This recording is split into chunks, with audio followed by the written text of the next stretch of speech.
오늘은 좀 중요한 내용 가지고 말씀을 좀 드리겠습니다. 구원은 어떻게 이르러 오는가? 이거는 개인에게 구원이 어떻게 이르러 오는지에 대한 말씀을 좀 드릴 텐데요. 먼저 이사야 49장 15절에 있는 말씀 함께 읽도록 하겠습니다. 시작. 여인이 어찌 그 젖먹는 자식을 잊겠으며 자기 태에서 난 아들을 긍휼히 여기지 않겠느냐. 그들은 혹시 잊을지라도 나는 너를 잊지 아니할 것이라. 우리 하나님께서 주신 사랑의 음성입니다.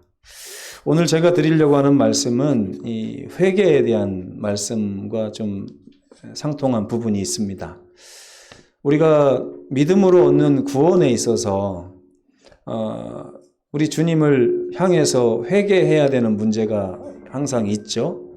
근데 이제 그 회개가 개인적으로 어떤 경험을 회개라고 말할 수 있는지에 대한 말씀을 제가 제 경험을 통해서 조금 말씀을 좀 드리려고 합니다. 그래서 하나님 앞에 우리가 회개한다는 것이 무슨 경험을 얘기할까?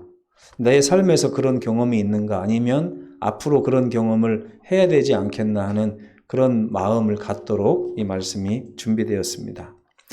십계명에 보면요, 있어야 됨에도 불구하고 왜 없지 하는 그런 계명이 있더라고요.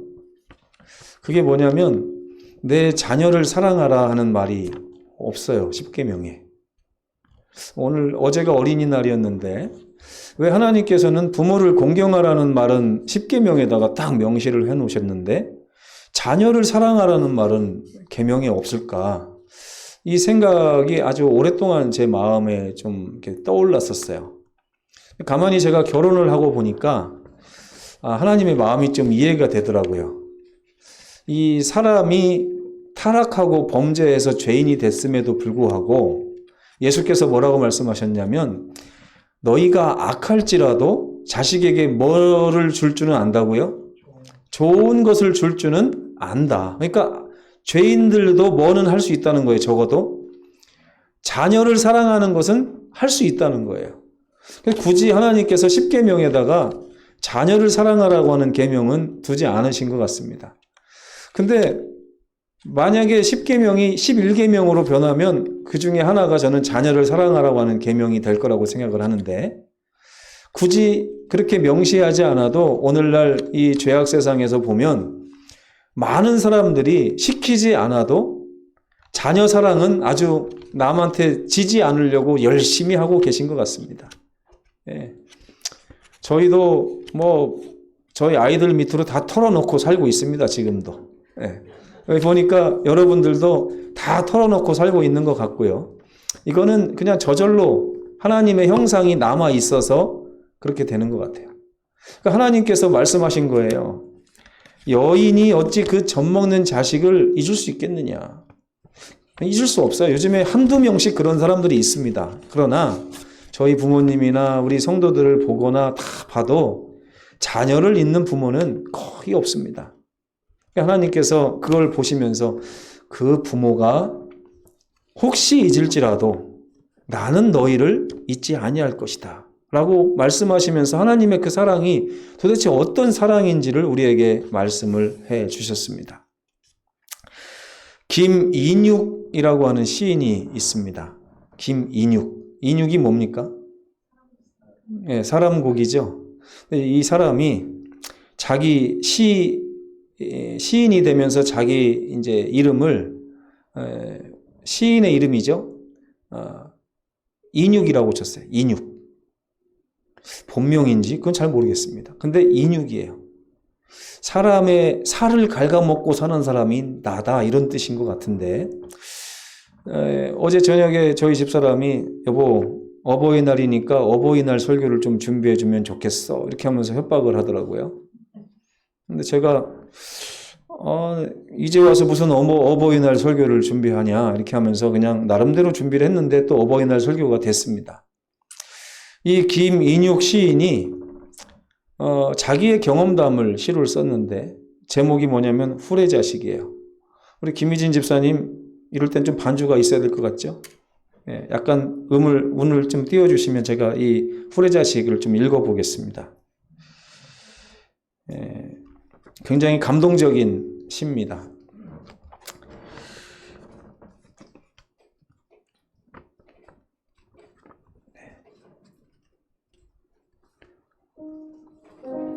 후레자식. 비틀거림이 없는 삶이 고향집에서 더는 홀로 살지 못하게 되신 83살 드신 치매 앓는 어머니를 집 가까운 요양원으로 보낸다. 어머니 시설도 좋고 친구들도 많고 거기가 외려 어머니 치료에도 도움이 된대요. 1년도 못 가서 두 손 두 발 다 들어버린 아내는 빛 좋은 게살구들을 골라 여기저기 때깔 좋게 늘어놓는다.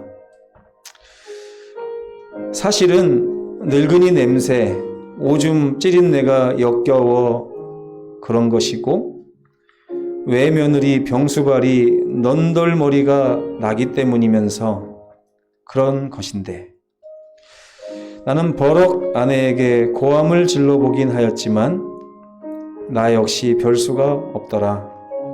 끝내 어머니를 그 외지로 등 떠밀어 보냅니다. 애비야, 집에 가서 같이 살면 안 되나? 어머니, 이곳이 집보다 더 좋은 곳이에요. 나는 껍질도 안 깐 거짓말을 어머니에게 생으로 먹이고는 언젠가 나까지 내다버릴지 모를 두려운 가족의 품속으로 허겁지겁 돌아온다. 고려장이 별거냐?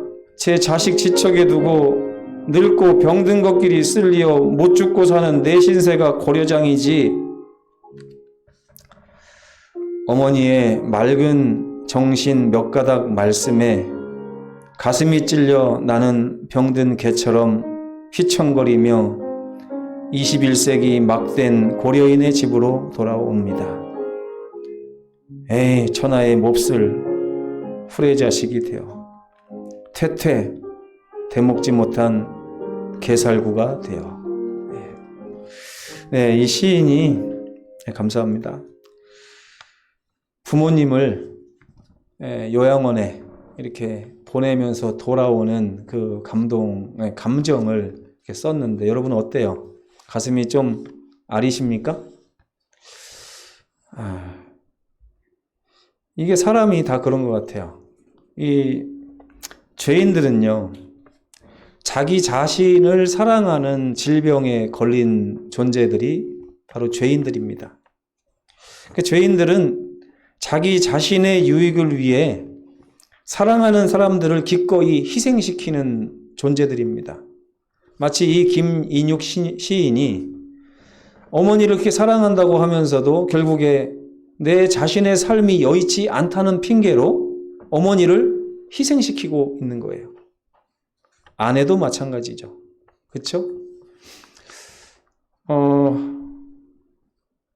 제가 어렸을 때 16살, 7살 때 아주 큰 결심을 했습니다. 어떤 결심을 했냐면 이 집을 좀 나가야겠다.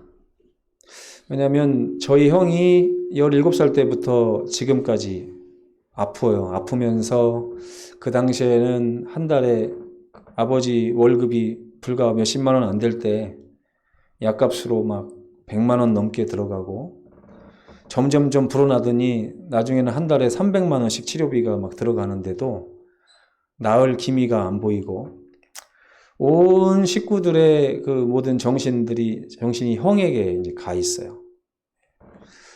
근데 이제 우리 집이 넉넉하지 않다 보니까 어린 제 마음에 공부를 열심히 하면 좋겠지만 그럴 여유가 없었어요. 그래서 제가 이 집에 있다가는 내가 미래가 없겠구나. 아들이 셋이니까 하나쯤 사라져도 부모님은 괜찮겠지. 이렇게 생각하면서 제가 고등학교를 자퇴하고 한국삼육을 다니다가 자퇴를 했어요. 부모님이 허락해 주시지도 않았는데 그냥 이렇게 어떻게 해가지고 뭐 도장을 몰래 찍었든지 이렇게 기억은 잘 안 나요. 근데 어쨌든 자퇴를 했어요. 한참 있다가 이제 알게 되셨죠. 그리고 이제 검정고시 학원을 다니면서 막 살다가 이렇게 공부만 하고 있어서 되겠나 이 생각이 또 들어서 또 뭔가를 뭐 하기 위해서 이렇게 가방에다가 잔뜩 뭔가를 넣고서 다시 집을 나섰습니다. 이제는 성공하기 전까지는 집에 들어오지 말아야지. 그러면서 이제 길을 떠났는데 저금통을 어떻게 털었는지 그 당시 할머니가 이제 계셨는데 할머니 가방을 뒤졌는지 어쨌든 제가 몇만 원을 이렇게 들고서 집을 나섰는데 며칠 지나니까 돈이 떡 떨어지고 제가 이제 돈이 얼마 없다 보니까 이제 24시간 운영하는 만화방에 들어가서 잠을 청하고 이렇게 있었어요. 그때 경찰이 이제 불심 검문을 하면서 카운터에 맡겨놓은 제 가방을 이렇게 막 뒤졌더니 그 안에서 저희 고모가 가지고 있던 카메라도 제가 훔쳐서 나왔고 집에서 또 드라이버, 벤치, 톱, 망치 막 이런 것들을 가지고 제가 뭔가 뚜닥뚜닥거려가지고 좀 특허를 좀 내볼까 하고서 가지고 나온 것들이 있었어요. 누가 봐도 평범한 학생의 가방은 아니죠. 경찰이 가방을 뒤지다가 아싸 이렇게 했는 것 같아요. 갑자기 이 가방 누구 겁니까? 그러면서 이제 부르는데 누가 내 가방을 가져가려고 하지? 제가 얼른 뛰어갔어요. 그랬더니 갑자기 수갑을 채우더라고요. 수갑을 채우고 저를 끌고 나가더니 갑자기 가다가 또 삐삐가 오니까 저쪽에 뭐가 또 사건이 있네 그러더니 저를 청량리역 전봇대 앞에다가 이렇게 뒤로 수갑을 채워서 묶어놓고 우리 갔다 올 때까지 여기 있어 하면서 사라졌어요. 3시간 만에 왔어요, 그분들이. 다른 사람 하나 또 잡아가지고. 저랑 이렇게 그 사람하고 이렇게 해가지고 넷이서 지하철을 타고 동대문 경찰서로 이제 끌려갔습니다. 가서 한 일주일 동안에는 엄청 두드러 맞고 또 구치소에 들어가가지고 거기서 이제 화장실도 없는 데다가 뭐 PT병에다가 오줌을 넣고 또 하루에 한 번씩 경찰들이 좀 심심하면 하나씩 불러다 놓고서 취조를 빌미로 해서 막 이제 막대기로 때리고 그러면서도 이제 부모님 어디 사시냐 이름을 대라 그랬는데 제가 이제 부모님 이름을 댈 수가 없었어요. 집을 나왔기 때문에 그냥 끝까지 버티다가 나중에 이 경찰이 조서를 자기 마음대로 막 꾸미는 겁니다. 이 카메라는 어디서 훔쳤고 이 드라이버는 문을 따기 위해서 망치는 뭘 부시기 위해서 다 쓴 다음에 여기다 사인하면 내보내주겠다고 하는 거예요. 제가 사인을 안 했어요. 제가 안 했는데 왜 사인을 합니까? 그래? 한번 고생 좀 해봐. 그러더니 거기서 제가 한 3개월을 있었던 것 같아요. 나중에 경찰이 뭐라고 하냐면 너 여기 사인 안 하면 절대 못 나가. 아니면 네 아버지 이름을 대든가 아무튼 마음대로 해. 막 이렇게 하면서 결국에 제가 이제 어쩔 수 없이 아버지 집 주소하고 이제 연락처를 말을 해가지고 아버지가 이렇게 오셨어요. 오셨는데 얼마나 아버지가 그동안 야위셨는지 그리고 저를 보자마자 눈물을 막 흘리시면서 그 표정을 제가 지금도 어렴풋하게 기억을 하는데 아버지가 말씀을 못하고 울먹울먹 이렇게 하시면서 사인을 했더니 그 경찰들이 야 김희준이 너 자식 교육 똑바로 할 거야 안 할 거야 막 나이도 그 당시에 30대 초반밖에 안 된 사람들이 저희 아버지한테 그렇게 반말을 해가면서 막 이렇게 훈계하듯이 얘기를 하면서 뭐 마치 큰 걸 베푸는 것처럼 저를 풀어줬어요. 이제 제가 대전에 집이다 보니까 이제 버스를 타고 아버지랑 내려오면서 눈물이 멈추지를 않는 것입니다. 나는 아버지를 미워했고 1년이면은 집에 한 번 갈까 말까 이런 사람이었는데 또 아버지는 형만 생각하고 또 나 같은 것은 없어져도 아무렇지도 않을 줄 알았는데 그 못 본 몇 달 사이에 아버지가 너무 마르셨어요. 그리고 얼마나 그 마음이 괴로우셨는지 하는 것이 얼굴에 다 나타난 것을 보면서 제가 마음에 정말 떨림이 있었어요. 나는 나 살자고 나왔는데 아버지는 나를 잊지 못해서 자기를 다 희생해 가면서 자기 몸을 상해 가면서 저렇게 나를 찾고 있었구나. 나중에 집에 와서 보니까 아버지가 저를 찾기 위해서 얼마나 백방으로 막 다니면서 수소문을 하고 다니셨는지 그렇게 마르셨더라고요. 제가 이렇게 버스에서 내려오면서 2시간 동안 계속 눈물을 흘리면서 아버지한테 약속한 게 있어요. 아버지, 내가 다시 한번 아버지를 슬프게 하면 내가 내 자신을 용서할 수 없을 것 같습니다. 그동안은 저는 제 인생이 더 중요하다고 생각했는데 아버지의 인생에 있어서는 제가 더 중요했던 거예요. 제가 그걸 보고 나서 마음이 얼마나 괴롭고 속에 아프고 그랬는지 몰라요. 제가 태어나서 이 가슴이 그 정도로 아팠던 경험이 지금까지 없어요. 그날 정말 죽도록 아팠어요. 가슴이 얼마나 아팠는지 아버지 얼굴을 볼 수가 없었어요. 우리 아버지 참 등치도 왜소하고 어렸을 때부터 부모님 일찍 돌아가셔가지고 남의 집, 당숙네 집에 가서 머슴살이하고 그렇게 어렵게 사셨는데 그 어렵게 사신 분을 내가 위하지는 못할 망정 아버지 인생을 버려두고 저 혼자 살겠다고 뛰쳐나와서 이렇게 하다가 결국에는 이런 모습으로 아버지께 다시 한번 모멸을 느끼게 하고 멸시받게 하는 그 일을 내가 했다는 사실 때문에 정말 마음이 너무 괴롭고 아팠습니다. 그리고 그날 아버지께 약속하고 나서 제가 지금까지 40년 다 되도록 한 35년 다 되도록 아버지를 늘 먼저로 두고 제가 살고 있습니다. 내 마음은 아플지라도 아버지 마음은 아프게 하지 말아야겠다. 가만히 보니까 그날 제가 서울에서 대전 오는 고속버스 안에서 아버지에 대한 회개를 했던 것 같아요. 아버지를 향한 제 마음이 완전히 돌아섰어요. 그동안에는 어떤 아들이었냐면 아버지의 인생보다 누구 인생이 더 중요해요? 내 인생이 더 중요해요. 그래서 내 인생에 방해가 되는 아버지, 내 인생을 뒷바라지하지 못하는 아버지, 내 인생에 도움이 안 되는 가족들, 이런 개념으로 제 인생을 살았는데 그날 완전히 제가 달라진 것입니다. 나 같은 것이 뭐라고 우리 아버지가 생명을 내놓고 자기 몸을 상해가면서 저렇게 나를 찾고 나를 바라고 나를 기다리셨는가. 그것이 제 인생을 이렇게 완전히 돌아서게 만드는 계기가 됐습니다. 전 하나님께서 그러한 경험을 통해서 제 삶을 돌리신 것을 지금도 감사하고 있습니다. 한동안은 저를 잡아간 그 경찰을 미워했어요. 이름까지 기억하고 있어요, 지금도.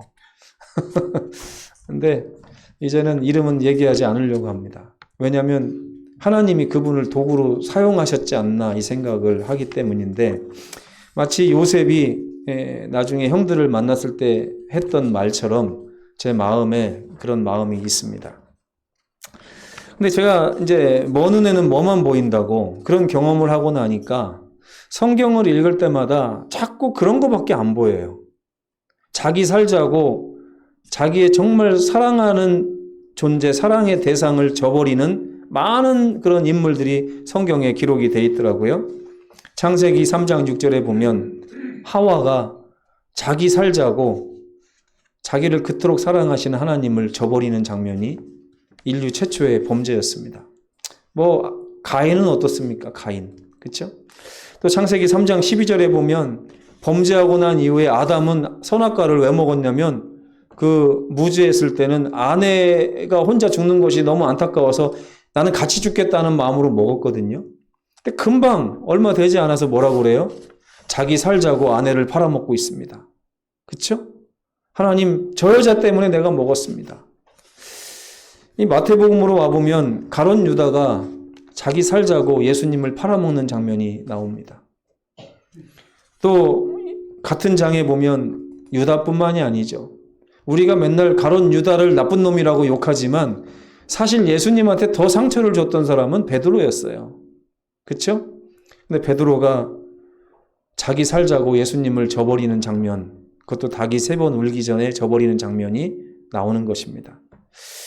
범죄 이후에 이 많은 죄인들은 이렇게 자기의 유익을 위하여, 자기의 생명을 위하여 내가 마땅히 사랑해야 될 대상들을 저버리는 일들을 반복해 왔습니다. 그 이유가 무엇이냐면 바로 두려움 때문이죠. 자기의 삶이 안전하게 느껴지지 않는 것입니다. 자기의 삶을 자기가 지키지 않으면 아무도 지켜주지 않을 것 같은 그런 두려움에 빠져 있기 때문에 그랬습니다. 그래서 그들은 저 살자고 계속해서 사랑을 저버리는 존재들이 된 것입니다. 2014년 4월 16일에 단원고 학생 250명이 세월호에서 사망했습니다. 여러분은 많이 잊으셨죠? 지금 거의 9년이 지났으니까. 근데 여러분, 그 부모들은 잊었을까요? 안 잊었을까요? 잊혀지지가 않겠죠. 그렇죠? 그 씻어지지 않는 그 상처는 오늘도 여전하고 그때 망가진 그 상처받은 가정은 여전히 상처 가운데 있는 것입니다. 6,000년 전에 하나님도 자식을 잃으셨어요.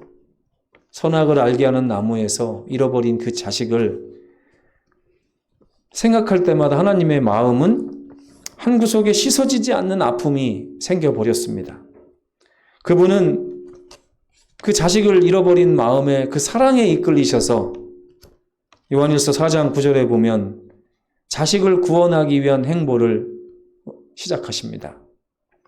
하나님의 사랑이 우리에게 이렇게 나타난 바 되었으니 하나님이 자기의 독생자를 세상에 보내심은 그로 말미암아 우리를 살리려 하심이라고 요한은 기록하고 있습니다.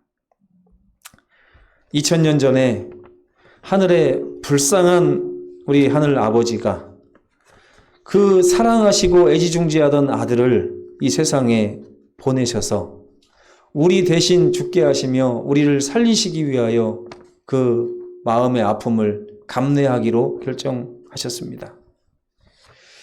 여러분, 우리가 구원을 받는다는 것, 하나님이 베푸신 구원이 우리 마음에 이르러 온다는 것은 다른 것이 아닙니다. 저는 한동안 하나님은 자식이 많은 아버지라고 생각했고요. 재산이 많은 아버지라고 생각했어요. 내가 하나님의 그 많은 자식들 중에 한 명으로서 나 하나 없어져도 하나님은 아무렇지도 않은 하나님이라고 생각을 하다 보니까 하나님께 잘 보여야 된다는 생각을 했던 것 같아요. 하나님께 잘못 보이면 하나님은 나를 얼마든지 쳐내버리실 수 있는 분이다 생각을 한 것입니다. 왜요? 자식이 이렇게 많으니까요.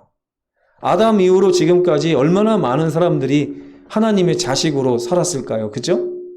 그 중에 하나 정도 없어진다고 해도 하나님은 신경도 안 쓰실 것인데 그 생각 때문에 저는 늘 하나님을 두려움 가운데 보고 있었던 것 같아요. 그래서 하나님이 베푸신 이 십자가의 구원도 어떻게 받아들이냐면 내가 이 십자가의 구원을 받아들여서 이제부터 순종하는 삶을 살지 않으면 하나님은 내가 이렇게까지 했는데 네가 이럴 수 있어? 하면서 나를 쳐내버리실 것 같다는 생각 때문에 제가 하나님이 주신 구원이 마음에 이르러 오지를 않았어요. 그런데 우리 하늘 아버지가 아프십니다. 성경은 계속 얘기하고 있어요. 너 하나 없어져도 영향을 하나도 받지 않는 그런 아버지가 아니시라는 거예요. 하나님은 우리 때문에 아프시고 우리를 위해서 마음이 상하시고 여위어 가시고 하는 분이 우리 하나님이다 하는 것을 성경은 이야기하고 있습니다. 제가 언제 회개했다고요? 아버지께? 제 생각이 틀렸다는 것을 깨달았을 때 제가 회개하게 됐어요. 우리 아버지 그동안 많이 아프셨구나. 이 못난 나 때문에 우리 아버지가 이렇게 큰 고난을 당하셨구나. 이렇게 큰 멸시를 받으셨구나 하는 그 생각 때문에 제가 그 경찰들한테 얼마나 적개심을 가졌는지 몰라요. 저놈들 내가 나중에 성공하면 반드시 내가 보복하고 말리라. 어떻게 우리 아버지한테 저럴 수가 있어?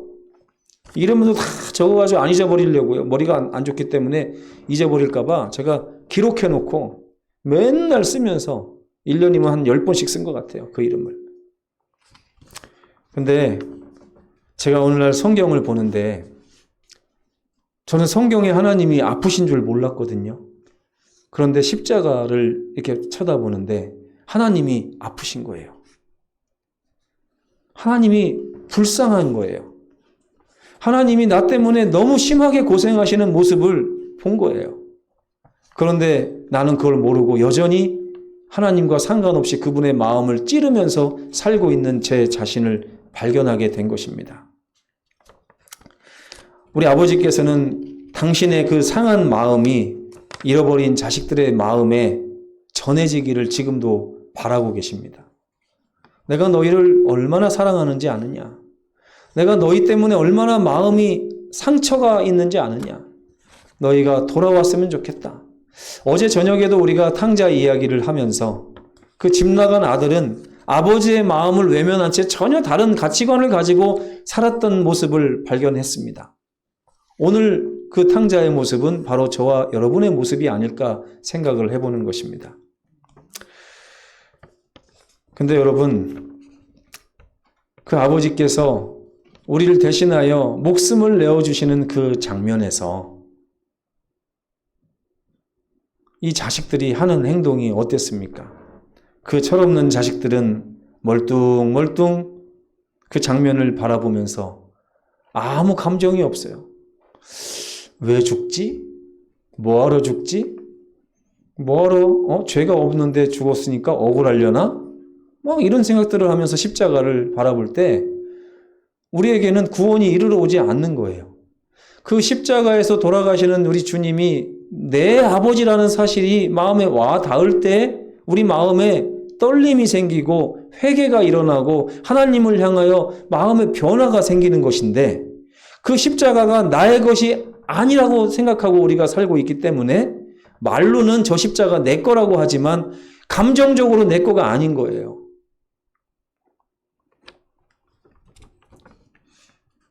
제가 남의 아버지 고난당하는 장면도 많이 봅니다. 근데 별로 감동이 없어요. 아이고 불쌍해 이 정도지 눈물 흘리면서 마음이 그토록 심하게 아프거나 폐부가 찔리는 경험은 못 해봤어요. 다른 사람을 보면서.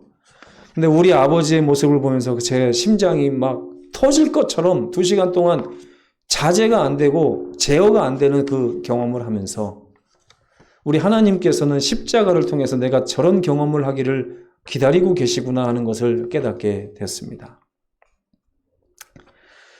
근데 제 자신을 봐도 여전히 십자가를 보며 심장이 터지질 않습니다. 가슴이 저려오지를 않고 그 장면을 멀뚱멀뚱 바라보며 여전히 주님을 더 아프게 찌르는 제 자신의 모습을 보는 것입니다. 그러면서 저는 성령을 바라봅니다. 하나님, 주께서 약속하신 그 성령을 보내주셔서 제 마음에 우리 하나님의 아픔을 느낄 수 있는 그런 통증을 느끼는 감각을 그 기관을 좀 살아나게 해달라 이렇게 기도하고 있습니다. 여러분 우리의 이 통증이 지금 무감각 상태에 빠져 있는 것입니다. 우리 주님께서 우리를 살리시기를 바랍니다. 여호와께서 모세에게 이르시되 불뱀을 만들어 장대 위에 매달아라. 물린 자마다 그것을 바라보면 살아나게 될 것이다. 그냥 바라보는 게 아니에요. 바라볼 때 마음의 찔림을 받고 그 정말 폐부가 상처나고 정말 심장이 제어 안 되는 그런 경험을 우리 하나님을 바라보면서 할 수 있다면 우리 하나님의 베푸신 구원이 비로소 우리 마음에 이르러 오게 된 것입니다. 작가를 알 수 없는 한 시가 있습니다. 십자가만이 내게 구원을 주리니 하는 이런 시가 있는데 이것도 제가 한번 읽어보겠습니다. 그리스도 베들레헴에 태어남이 확실할지라도 그리스도 내 마음 안에 태어나지 아니하면 그 영혼은 아직 버림받은 채로다. 십자가만이 내게 구원을 주리니 골고다 언덕의 십자가 내 마음에 채워지지 않으면 내 영혼은 영원히 잃어버린 것이니라. 죄인들은 제 살자고 사랑을 저버리는 존재들인데 우리가 여전히 하나님께 대하여 그런 존재들이 아닌가 생각을 해봅니다. 그러나 하나님께서는 우리를 살리시기 위하여 자기 생명을 버리시고 우리를 살리셨습니다. 그리고 여전히 하나님의 가슴에는 돌아오지 않은 자녀들로 인하여 아물지 않은 상처가 있으십니다. 그분은 사랑에 이끌려 십자가에 그 사랑을 걸어 올려 놓으셨습니다. 뱀에게 물린 우리들이 그 십자가를 진정으로 바라본다면 구원이 이르러 오게 될 것입니다. 우리의 가슴이 십자가를 향해서 열리고 저려올 때에 비로소 하나님이 베푸신 구원이 우리에게 이르러 오게 되는 것입니다. 마지막 말씀 함께 읽고 마치겠습니다. 시작. 보라, 아버지께서 어떠한 사랑을 우리에게 베푸사 하나님의 자녀라 일컬음을 얻게 하셨는가. 우리 아버지의 마음을 볼 뿐만 아니라 이 어버이날에 우리 부모님의 그 쓰라린 마음도 볼 줄 아는 그런 자녀들 되시기를 간절히 바라면서 말씀을 마치겠습니다.